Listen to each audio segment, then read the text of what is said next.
Hello, Archie Dunlop here with Talking Astrology with Archie on Saturday, August the 5th, 2023. Today I want to talk about medical astrology. Now, I am not a medical astrologer, but I know a little bit about it, and as far as I know, medical astrologers will use the horoscope to pinpoint medical conditions and suggest ways in which their clients might be able to treat themselves. So, to take a trivial example, let's say you're getting a lot of headaches, and you've got Sun in Aries. So you might say, well, Aries rules the head. Maybe the Sun in Aries is square Saturn, and so the astrologer might say, well, there's your headache.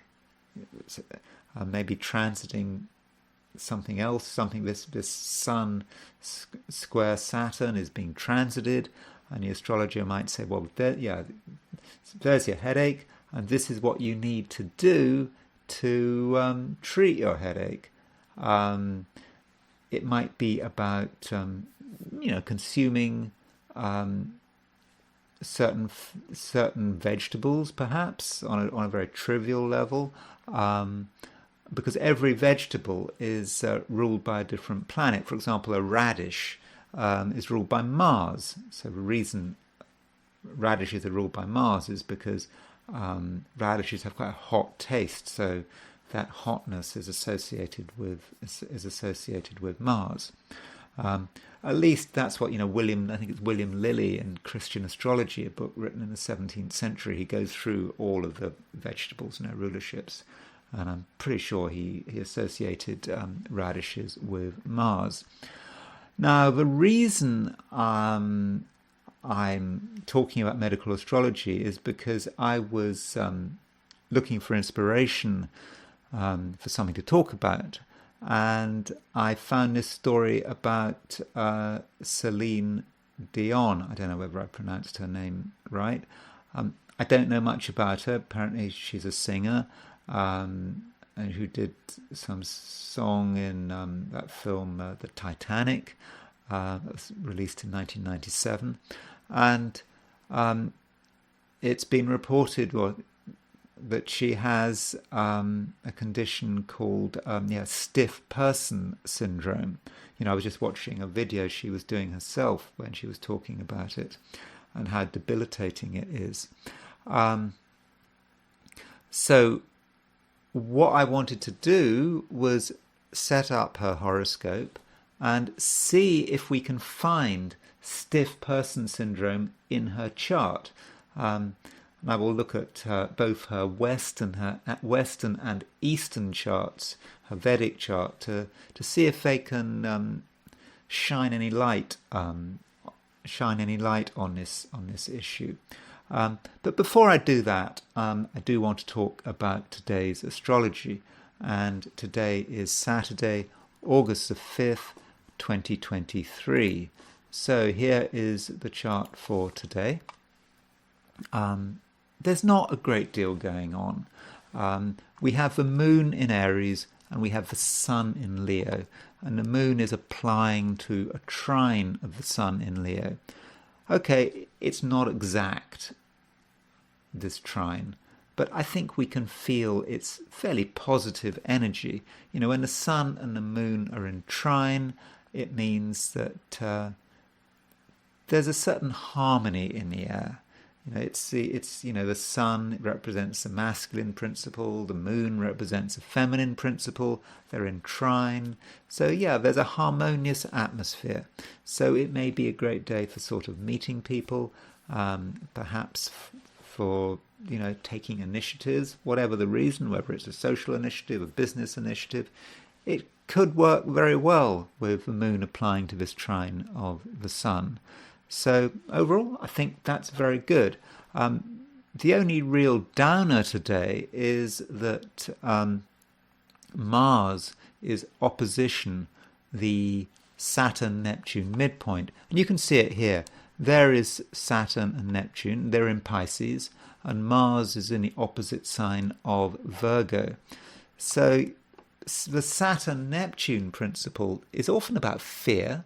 It can be about trying to square the contradiction between one's desire for structure and one's desire for breaking one's boundaries, for moving on to some kind of, for some ideal, perhaps a spiritual ideal, a political ideal. Maybe it's just plain fantasy. So we're trying to bring these two together, and it's really very difficult. Fantasy and structure doesn't really work. How do you actually bring them together? So when we assert ourselves today, with Mars on a Saturn-Neptune midpoint, we could get terribly confused. We may go chasing after the wrong things, or we may just get scared. We may sort of wonder, what happens if I do this? What are going to be the consequences? And the fear might grind us to a standstill. So if you are asserting yourself today, just think very carefully about what you're doing and why you're doing it. And try not to hesitate.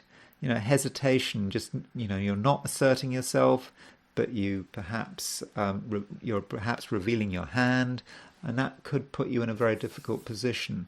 So with assertion and that Mars on the Saturn-Neptune midpoint, we do need to be careful. Now, as far as my forecasts for the 12 signs are concerned, as usual, I've got my forecasts for today, which is Saturday, August the 5th, 2023. Aries, overall, a good day. You'll feel that you're getting your power back, that everything is starting to flow, and your enthusiasm can light up your environment. So now is a great time to show leadership. However, there could be a moment of hesitation where you are afraid to take the initiative. You have to ask yourself whether your fears are justified. Taurus, there is a certain nervousness in the air.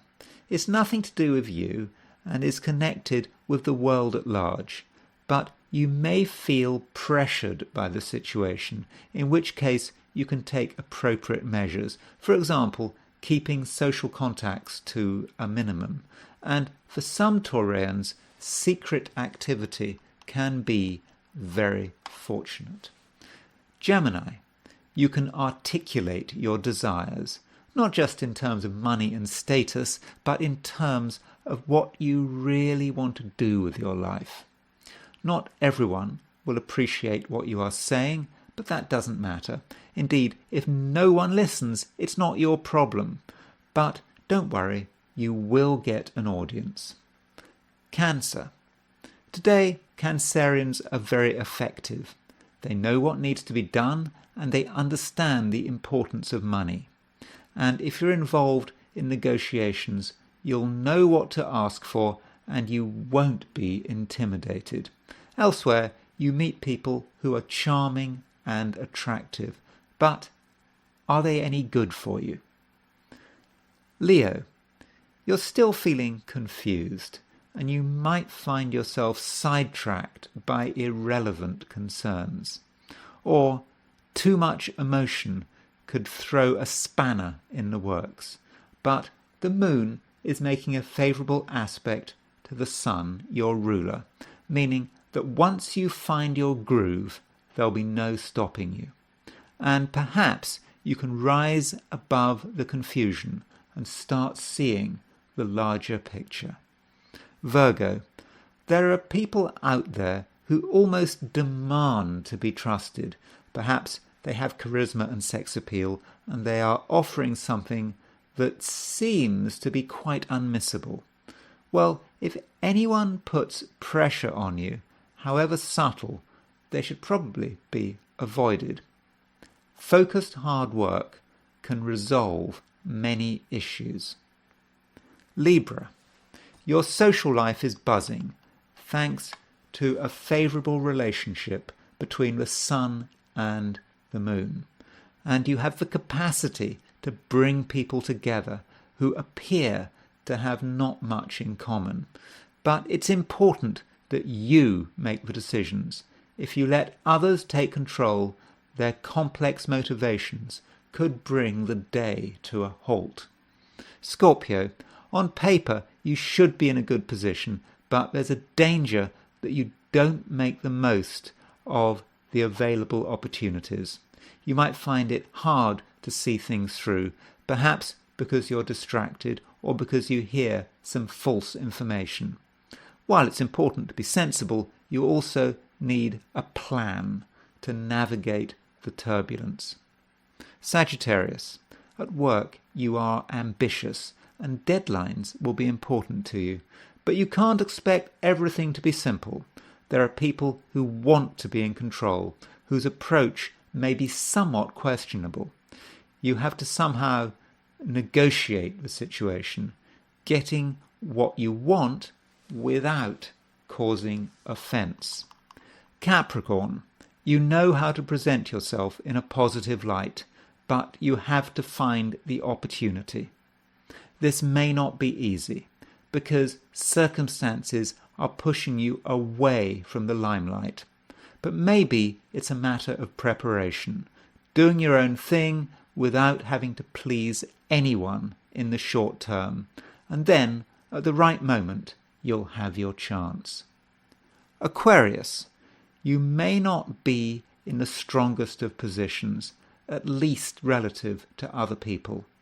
They seem to be holding the cards, and that's just a situation you have to accept. On the plus side, it's all very short term, and soon enough the power pendulum will swing back. The right discussion can solve a lot of problems. Pisces, you're very disciplined and you know how to get everything in the right order. So don't allow yourself to be distracted, and don't make apologies for the timeline you have set yourself. In this light, what really matters is not missing anything out. One small detail can make all the difference. So as far as the I Ching is concerned, I mean the I Ching, as always, I threw 3 coins in the air and I asked the question, what is Saturday going to be like for visitors to my YouTube channel? And I got the same hexagram as I got yesterday. I got this one, obstruction, and it doesn't move. So I'm afraid that is bad news. What it means is it may be very difficult to get results today. We're just going to be blocked. So, if you were expecting results today, maybe you were planning on some initiative, you were hoping it was going to work out in a timely fashion. It's not going to work out. At least I don't think it's going to work out. So, as I said yesterday, it's just important to expand your time frame. Maybe you won't get what you want today. Maybe you won't get it this weekend.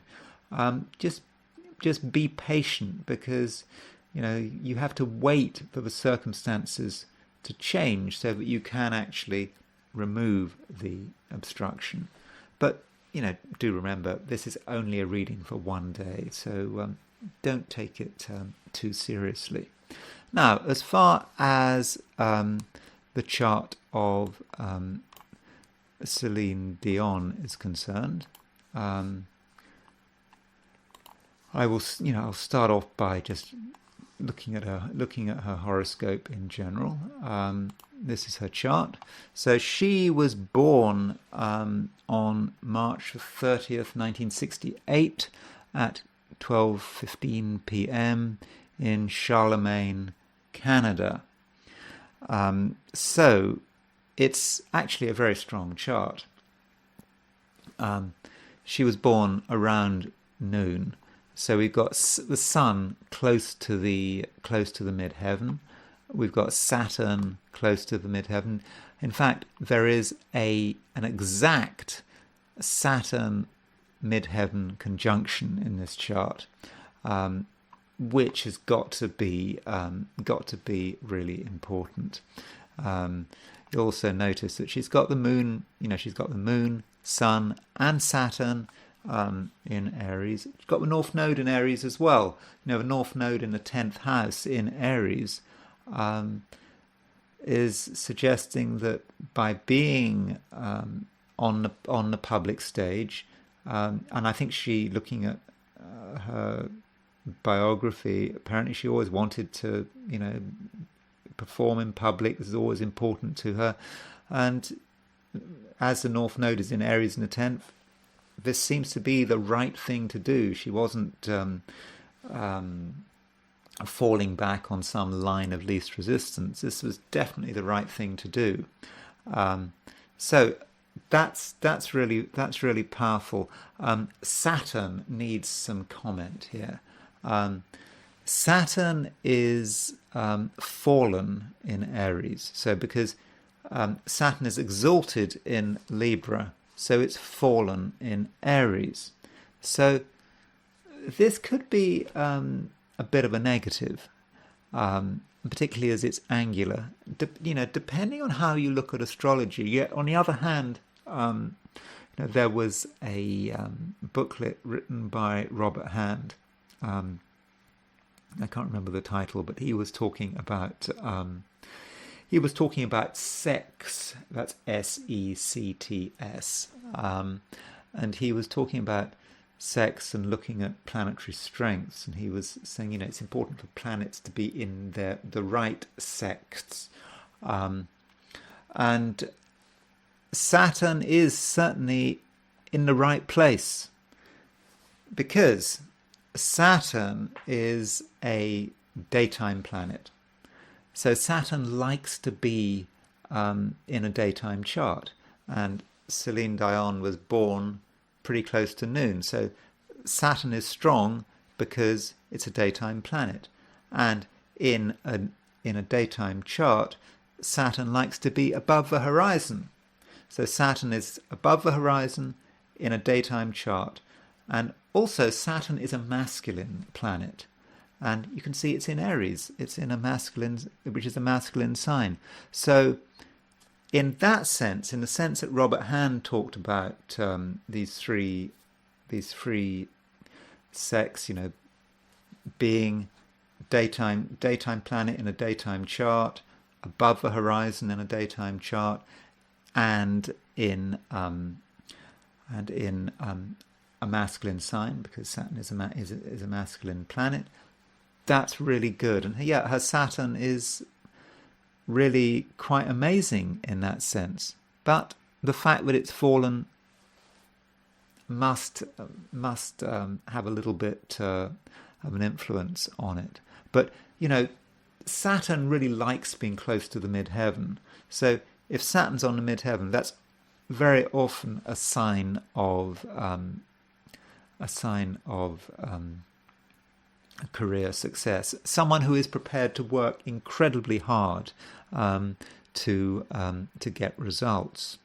Another thing in this chart, as far as the musical talent, the singing talent is concerned, is note that there's a Mercury-Venus conjunction in Pisces. Mercury and Venus conjunctions are incredibly creative. They're connected with art, music, sometimes business, but it's just really good in an artistic sense. When it's in Pisces, it's even better. I know Mercury doesn't work very well in Pisces, but Venus is exalted in Pisces. So I think that having that Venus Mercury conjunction in Pisces would be good. Now, as far as the this stiff person syndrome is concerned, now I thought this must be a Saturn issue. It sounds like a Saturn issue when you hear the word stiff, Um, but it is a neurological issue, so you might also be thinking about Mercury.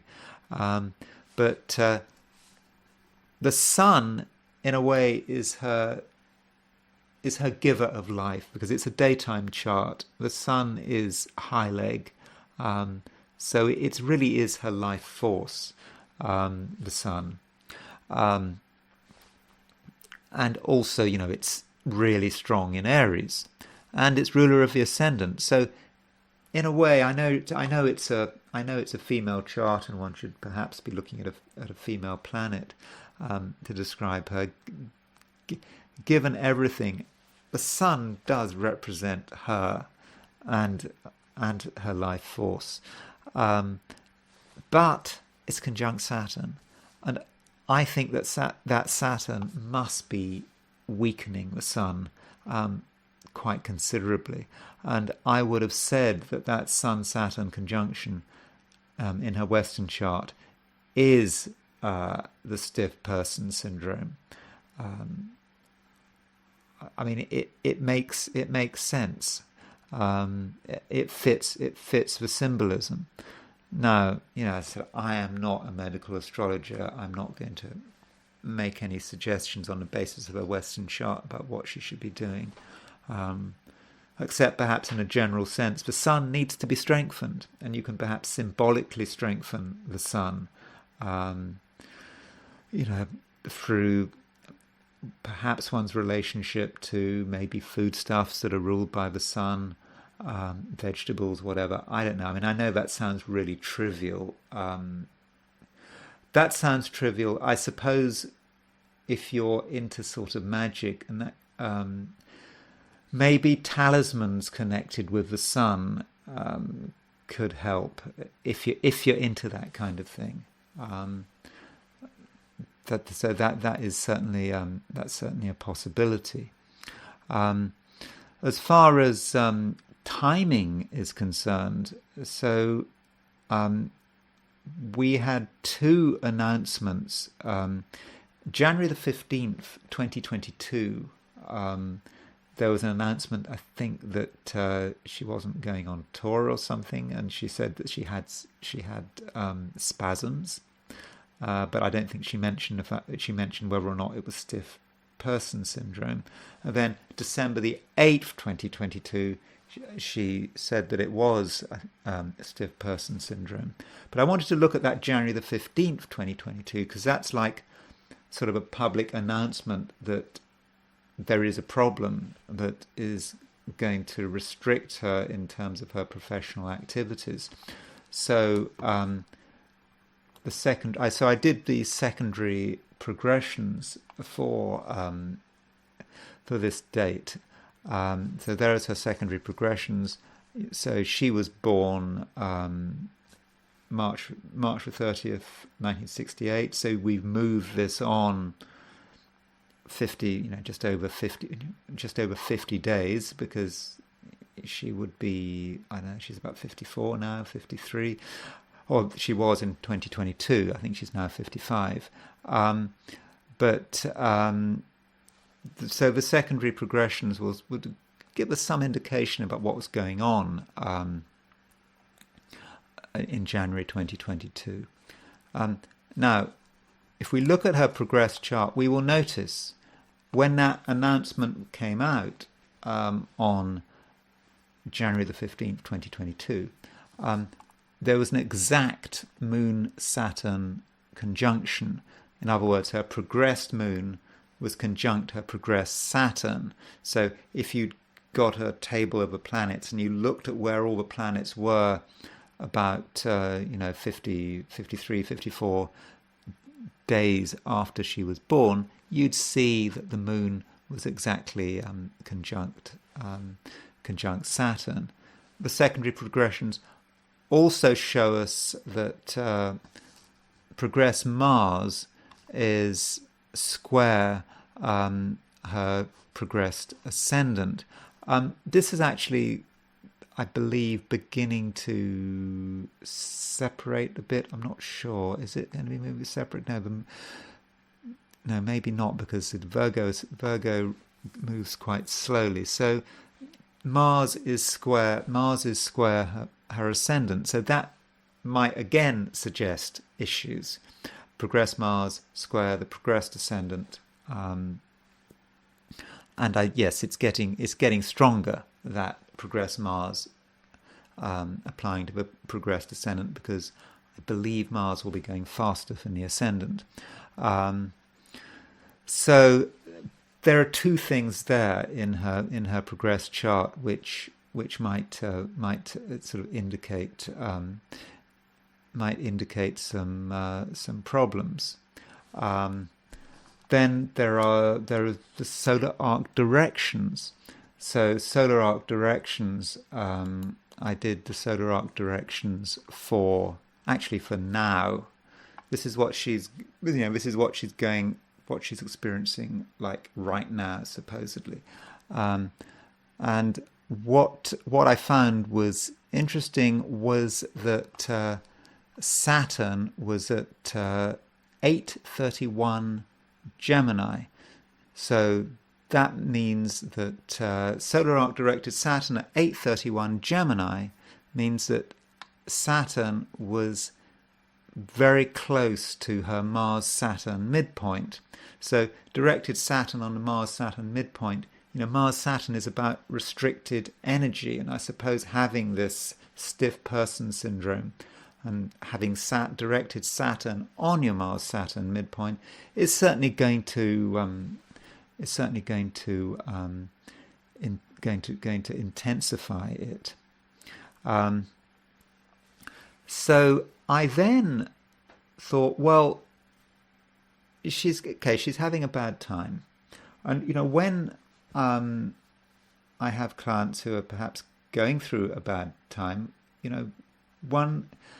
one thing they want to know is, when is the bad luck going to end? And when you're dealing with issues about luck and beginnings and endings, Vedic astrology is possibly more useful than Western astrology. So I thought it would be useful to look at her Vedic chart. So to switch from Western to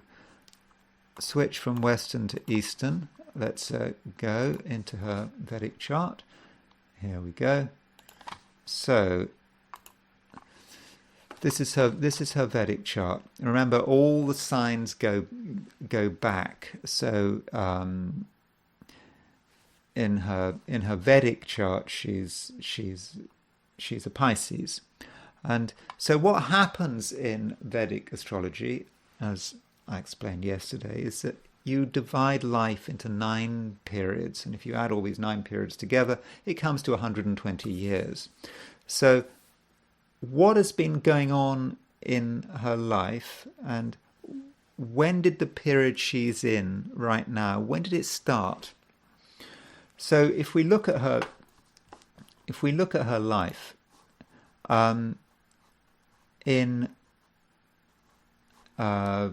let's see, in 1997, her moon dasha started. Now, we should remember that December the 19th, 1997 was when the Titanic got released in, the United States. It had been released earlier in Japan. And so this beginning of her moon dasha, assuming we have her time of birth right, happened only 3 days before the release of the Titanic. And this dasha lasted for 10 years. So her moon, if you look at her moon is ruler of her ascendant, and it's in the 10th house. And the moon is conjunct Mars, so that could be a problem. But Mars is extremely strong. Mars is far and away the strongest planet in her chart. And in this case, her moon dasha of her moon period lasting 10 years, I think was extremely fortunate as far as I know.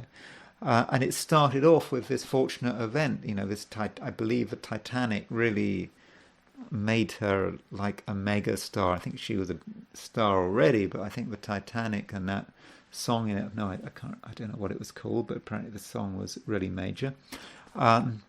So that kind of fits. And then after 10 years, she moved into a different dasha, 2007, and she moved into a Mars dasha, lasting for 7 years. And her Mars really, really strong in the 10th house, conjunct the moon. Mars is also ruler of her 5th house, so we think of all that past life credit coming in. So I'm assuming, I don't know for sure, but I'm assuming the period from 2007 to 2014 was good. But then December the 16th, 2014, she moved into the Rahu period, and this period lasts until 2032. And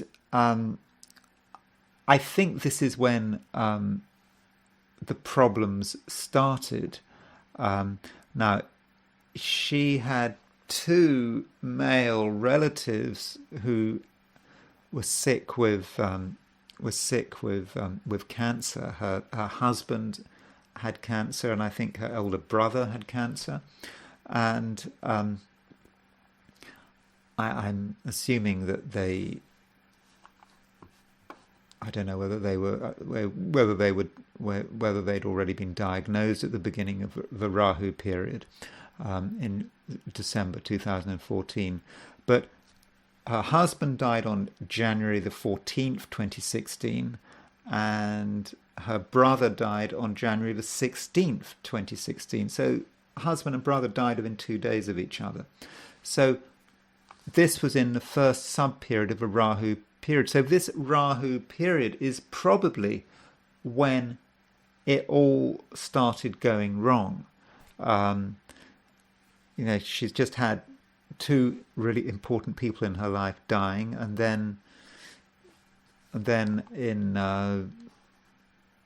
later on in the period, she started getting sick. Now it's possible that the first signs of this stiff person syndrome started when the Rahu period started in 2014. I don't know.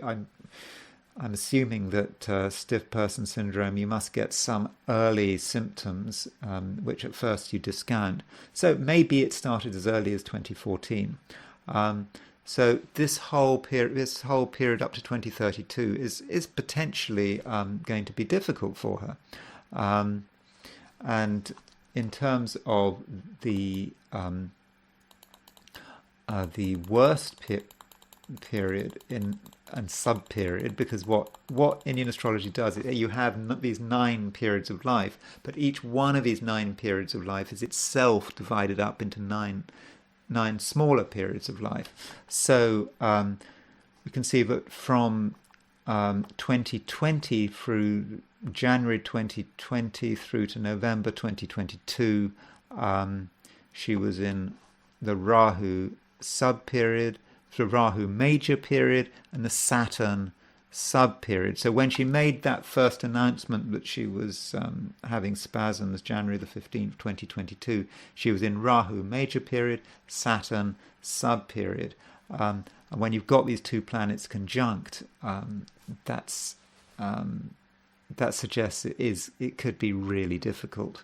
And then at the moment she's in her Rahu Mercury period. So her Mercury is in the 8th house, so arguably it's still not great. So that's how you kind of deal with it from a Vedic perspective.